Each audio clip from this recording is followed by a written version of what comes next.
Hello everyone. In this lecture, this is lecture number 5. In this lecture, we are going to see gametogenesis, how gametes are forming.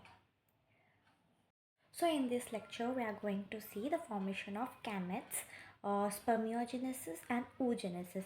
Spermiogenesis, formation of sperm, and oogenesis, formation of ova. In this, we are going to see the formation of gametes as well as we are going to revise the basic concept of 11th standard cell division.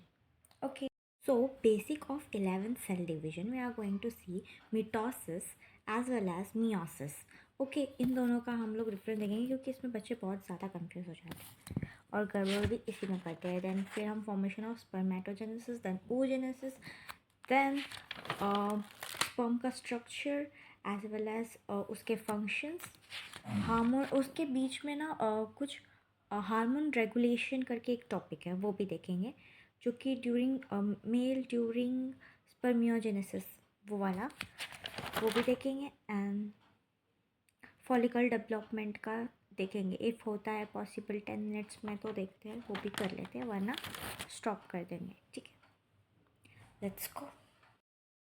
So here we are going to see gamete formation. Okay, gamete formation. सबसे पहले देखो यहाँ पे spermatogenesis लिखा हुआ है and यहाँ पे लिखा हुआ है oogenesis. मैंने आपको क्या बताया था पहले स्टार्टिंग में ही लेक्चर के कि स्पर्मेटोजेनेसिस क्या करता है, formation of sperm, and oogenesis formation of ओवा, ओवम और एग. हम ये इन तीनों में से कोई एक नाम बोल सकते हैं. एंड फिर मैंने बोला था हम देखेंगे पहले तो हम 11th का बेसिक सेल डिवीज़न देख लेते हैं क्योंकि ये क्लियर होने के बाद ही आपको आगे की प्रोसेस समझ में आएगी.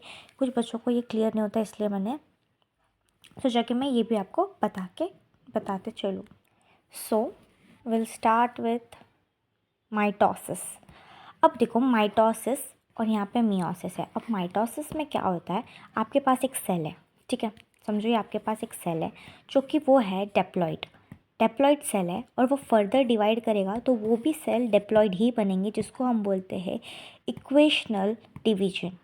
ओके, वो ऐसा मतलब इसमें ऐसा नहीं होता कि आपका सेल डिप्लॉइड है एंड आपको फर्दर डिवाइड करने पे आपको हैप्लॉइड मिल रहा है. नहीं, ये मियोसिस में होता है, माइटोसिस में नहीं होता. ठीक है, और इसको हम बोलते हैं इक्वेशनल डिवीजन, मतलब इक्वली वो डिवाइड कर रहा है. ठीक है, ओके. अब हम देखते हैं कि मियोसिस क्या होता है. अब यहाँ पे हमारा एक सेल है, ठीक है. अब ये फर्दर डिवाइड कर रहा है. ये क्या कर रहा है, फर्स्ट मियोसिस कर रहा है जिससे उसे मिल रहे हैं 2 सेल्स. वो फर्दर डिवाइड किया तो उसे 2 सेल्स मिले जो कि हैप्लॉइड है. ठीक है, अब जब उसने सेकेंड मियोसिस किया तो फर्दर उसको वापस से क्या मिला, सेकेंड मियोसिस करने के बाद उसको क्या मिला, 2 सेल्स मिले जो कि हैप्लॉइड है. क्योंकि जब ये वाला सेल ही हैप्लॉइड है तो आगे के भी फर्दर सेल हैप्लॉइड ही बनेंगे, राइट. एंड यहाँ पे जो मियोसिस हो रहा है, मियोसिस में क्या बना, यहाँ पे हैप्लॉइड सेल था जो कि फर्दर डिवाइड करके डिप्लॉइड था जो कि फर्दर डिवाइड करके हैप्लॉइड बन गया जिसको हम बोलते हैं रिडक्शनल डिवीजन. बट यहाँ पे आपने एक पैटर्न नोटिस किया होगा कि यहाँ पे मैंने लिखा है कि इक्वेशनल डिवीजन. अब इक्वेशनल डिवीजन तो ये होता है जैसे आप दोगे वैसे ही वो देगा. तो मियोसिस 2 में क्या होता है, यहाँ पे हैप्लॉइड सेल को हम फर्दर डिवाइड कर रहे हैं तो वो हैप्लॉइड ही देगा. तो अभी हम फर्दर देखते हैं स्पर्मेटोजेनेसिस. ठीक है, आई होप कि ऊपर का कन्फ्यूजन क्लियर हो गया होगा. वैसे भी ये 11th का बेसिक है तो ये आपको आना ही चाहिए विदाउट एनी कन्फ्यूजन. ठीक है, चलो हम देखते हैं स्पर्मियोजेनेसिस में क्या होता है. फॉर्मेशन ऑफ स्पर्म होता है, start at puberty and sperm formation occur through out of life in older people also. Okay, पीछे हमने क्या देखा कि ये होता है फॉर्मेशन ऑफ स्पर्म एंड ये ओवर लाइफ मतलब थ्रू ओवर लाइफ रहता है, इन ओल्डर पीपल में भी ये रहता है. ठीक है, हमने पीछे पॉइंट्स देख लिया. अब हम यहाँ पे देखते हैं इसका पूरा पैटर्न. ठीक है, तो सबसे पहले हमारे पास एक सेल है जो कि डेप्लॉइड है. ठीक है, एंड इसको हम बोलेंगे spermatogonia, not a spermatogenesis, not a sperms, we are going to say spermatogonia.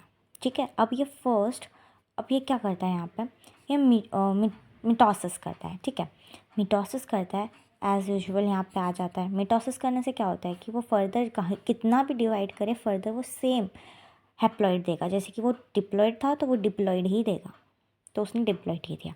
अब यहाँ पे क्या बना, प्राइमरी स्पर्मेटोसाइट बना। क्या बना, स्पर्मेटोसाइट, प्राइमरी स्पर्मेटोसाइट बना। फिर वो प्राइमरी स्पर्मेटोसाइट क्या करेगा, मियोसिस 1 करेगा। मियोसिस 1 करेगा तो वो डिप्लॉइड हैप्लॉइड में डिवाइड हो जाएगा। ठीक है, हमने पीछे वही पढ़ा था कि मियोसिस 1 जब होता है तब हमारा डिप्लॉइड हैप्लॉइड में टूट जाता है। ठीक है, अब उसने डिवाइड किया, फर्दर सेल्स हमारे हैप्लॉइड बने। ठीक है, तो ये हमारा बना स्पर्मेटोसाइट, सेकेंडरी स्पर्मेटोसाइट बना। ठीक है, अब यहाँ पे एज यूजुअल यहाँ पे नंबर भी हाफ हो गए, जो क्रोमोसोम नंबर थे वो भी हाफ हो गए। ठीक है, अब इनको फर्दर हम डिवाइड करेंगे, मियोसिस 2 करेंगे तो इक्वेशनल डिवीजन होगा। मैंने पीछे क्या बताया था, इक्वेशनल डिवीजन होगा, क्योंकि देखो अभी आपका ये हैप्लॉइड है तो फर्दर हैप्लॉइड ही देगा। अगर इसकी जगह पे डिप्लॉइड होता, जो कि होगा नहीं, मैं बस ऐसे बता रही हूँ, अगर यहाँ पे डिप्लॉइड होता तो वो फर्दर भी डिप्लॉइड ही देता, क्योंकि वो इक्वेशनल डिवीजन शो करता है मियोसिस 2, राइट। या बट यहाँ पे हैप्लॉइड ही आएगा, डिप्लॉइड नहीं आएगा। हैप्लॉइड फर्दर डिवाइड कर रहा है मियोसिस 2 के साथ, तो आपको हैप्लॉइड मिले गैमेट्स, हैप्लॉइड सेल्स मिले। यहाँ पे जो नंबर्स भी है वो हाफ हो के आए। जैसे कि देखो 22 + X फीमेल का क्रोमोसोम, 22 + X फीमेल का, 22 + Y मेल, 22 + Y मेल, समझे। यहाँ पे देखो आपके स्पर्म्स रेडी हो गए। ठीक है, जो कि ये स्पर्म्स क्या है, हैप्लॉइड है। हैप्लॉइड है या डिप्लॉइड है, हैप्लॉइड है। ठीक है, अब हम यहाँ पे क्या देख लेते हैं। देखो ये वाली प्रोसेस को हम क्या बोलते हैं, बस इतनी प्रोसेस को, मतलब ये जब हमारी मियोसिस 2 हुई उसके बाद में जो हमारे पास हैप्लॉइड सेल्स आए, वो सेल्स को हम बोलेंगे स्पर्मेटिड्स। स्पर्मेटिड से जो बनता है उससे हम बोलते हैं स्पर्मेटोजोआ, स्पर्मेटोजोआ। ठीक है, अब यहाँ पे स्पर्मेट से स्पर्मेटोजोआ बोलने की प्रोसेस को हम बोलते हैं स्पर्मियोजेनेसिस, स्पर्मियोजेनेसिस। ठीक है, स्पर्मियोजेनेसिस बोलते हैं। एंड इस पूरे प्रोसेस को हम बोलते हैं स्पर्मेटोजेनेसिस। ठीक है, इस पूरे प्रोसेस को हम बोलते हैं स्पर्मेटोजेनेसिस। एंड स्पर्मेट से स्पर्मेटोजोआ बनने के प्रोसेस को हम बोलते हैं spermiogenesis, spermiogenesis. Okay, done, clear. Okay, here spermatogenesis है ये। ठीक है, अब देखो यहाँ पे स्पर्मेटोजेनेसिस क्या होता है, formation of sperm form. So sorry guys, मैं आज बीच बीच में बहुत रुक रही हूँ बिकॉज मेरा हेडेक बहुत हो रहा है। ओके, कोई बात नहीं, चलो स्पर्मेटोजेनेसिस देख लेते हैं। स्पर्मेटोजेनेसिस क्या होता है, formation of sperm from spermatogonia. कहाँ से हुआ है, स्पर्मेटोगोनिया से। ठीक है, देन मेल जर्म सेल से। ठीक है, आप स्पर्मेटोगोनिया बोलो या फिर मेल जर्म सेल बोलो। ठीक है, फिर स्पर्मियोजेनेसिस क्या होता है, स्पर्मियोजेनेसिस। अच्छा, स्पर्मियोजेनेसिस हमने कब बोला था, स्पर्मियोजेनेसिस हमने तब बोला था जब स्पर्मेटिड से स्पर्मेटोगोनिया बन रहा था, उस प्रोसेस को हम बोल रहे थे स्पर्मियोजेनेसिस। देखो, formation of sperm from spermatids. देखिए, मैंने आपको बताया था स्पर्मेटिड से जो फर्दर प्रोसेस हो रही है उसको हम बोलते हैं स्पर्मियोजेनेसिस। ठीक है, अब यहाँ पे स्पर्मिएशन कब होता है, देखो हमने पीछे जब लेक्चर 2 या लेक्चर 1 में लेक्चर 2 में मैंने बताया था आपको एक स्ट्रक्चर, जब हमने क्रॉस सेक्शन देखा था किसका, सर्टोली सेल का। हमने किसका देखा था, हमने क्रॉस सेक्शन एक में था, मैं आपको बता हमने क्रॉस सेक्शन किसका देखा, वेट अ सेकेंड, यस हमने देखा था इसका cross section. Section of yes cross section of हमने टेस्टीज के क्रॉस सेक्शन में हमने ये जो कंपार्टमेंट्स देखे थे, उस कंपार्टमेंट में से हमने एक कंपार्टमेंट को लिया था, उसको हमने जूम आउट करके देखा था। तो अब उस कंपार्टमेंट के अंदर, टेस्टिकुलर कंपार्टमेंट के अंदर हमें दिखा था सेमिनिफेरस ट्यूब्यूल। सेमिनिफेरस ट्यूब्यूल को हमने जूम करके देखा था, जहाँ पे सर्टोली सेल स्पर्म्स को न्यूट्रिशन दे रहा था, राइट। हाँ, और जब वो यहाँ पे रिलीज़ होते हैं स्पर्म, उसको हम बोलते हैं स्पर्मेशन, ठीक है। स्पर्मिएशन बोलते हैं, ठीक है। देखो, release of sperm in the lumen of seminiferous tubule. अभी मैंने पीछे आपको वही बताया कि ये रिलीज़ होता है स्पर्म इन लूमेन में ऑफ सेमिनिफेरस ट्यूब्यूल।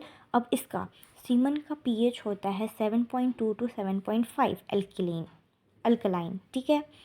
ये पीएच याद रखना, क्योंकि एमसीक्यू में 2 बार पूछा गया है, बोर्ड्स में भी पूछा गया है एंड नीट में एक ही बार पूछा गया था, आई गेस। यस, नीट में एक ही बार पूछा गया था।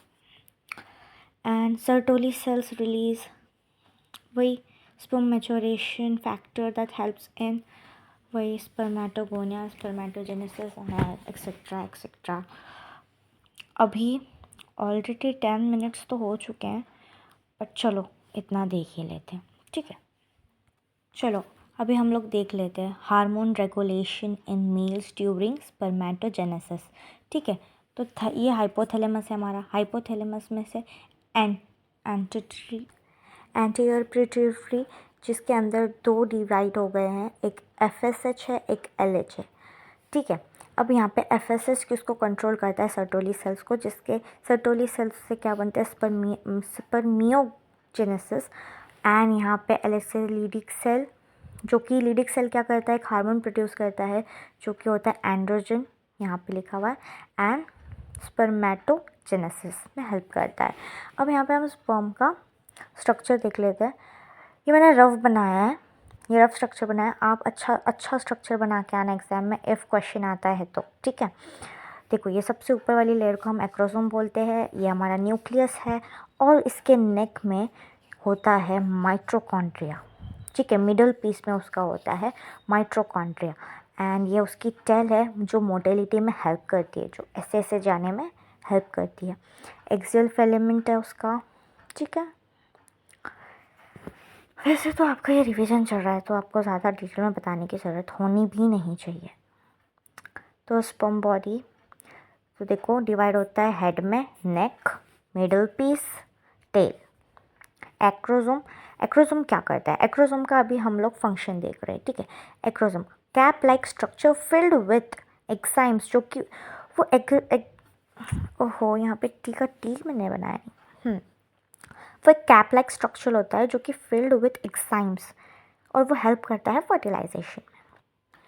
एंड न्यूक्लियस अपना इलोंगेटेड, फिर उसमें प्लाज्मा मेम्ब्रेन, देन माइटोकॉन्ड्रिया। मैंने पीछे प्लाज्मा मेम्ब्रेन को मेंशन नहीं किया, आप कर देना। मेंशन था शायद, मैंने नहीं बताया। मेंशन था, मैंने बताया नहीं। हाँ, तो प्लाज्मा मेम्ब्रेन भी है वहाँ पे, आप लोग मेंशन कर देना। माइटोकॉन्ड्रिया क्या करता है? Provide energy source for movement of tail. मैंने वही बताया, मोटेलिटी के लिए हेल्प वो जो टेल होती है मोटेलिटी के लिए हेल्प करती है, टेल, हाँ, नॉट माइटोकॉन्ड्रिया। फिर यहाँ पे देखो, some motility which is initial for fertilisation, okay. Normally 60% of sperm should be perfect in shape and size. Around 40% of those sperm should be and motile. ये तो बहुत इजी लाइन दी हुई है, ये तो आप लोगों को पता होगी, ठीक है। तो ये जो oogenesis है हम लोग नेक्स्ट वीडियो में देखते हैं। ऑलरेडी 12 मिनट्स का हो चुका है, 13 मिनट्स का कुछ वीडियो बन चुका है। एक्चुअली मैं चाहे तो मैं पूरा लेती hormone development and etcetera etcetera, जितने भी टॉपिक्स रह गए हैं वो टॉपिक्स मैं पूरे ले लेती, बट मेरा हेडेक आज इतना हो रहा है कि मैं नहीं ले सकती गाइस। तो आज हम लोग ने सिर्फ ये देखा है, स्पर्मेटोजेनेसिस देखा है, उसके फंक्शंस, और स्पर्म का स्ट्रक्चर भी देखा है, उसके फंक्शंस भी देखे हैं। मेरा हेडेक बहुत हो रहा है गाइस। अभी मैं ये वीडियो अपलोड करती हूँ एंड फिर मैं सोने जाती हूँ। एंड टेक केयर गाइस, आपको बीमार नहीं होना है, आपके बोर्ड्स आ रहे हैं, ठीक है। और नीट का एप्लीकेशन फिल कर देना, फॉर्म रिलीज़ हुआ है, ठीक है। और हाँ, ये जो बाकी का टॉपिक है वो हम लोग कल कवर कर लेंगे, क्योंकि आज मेरा हेडेक बहुत हो रहा है, और मेरा जब हेडेक होता है तो मैं नहीं कॉन्सेंट्रेट कर पाती, और मैं कॉन्सेंट्रेट नहीं करूँगी तो आपको समझ में नहीं आएगा, है ना।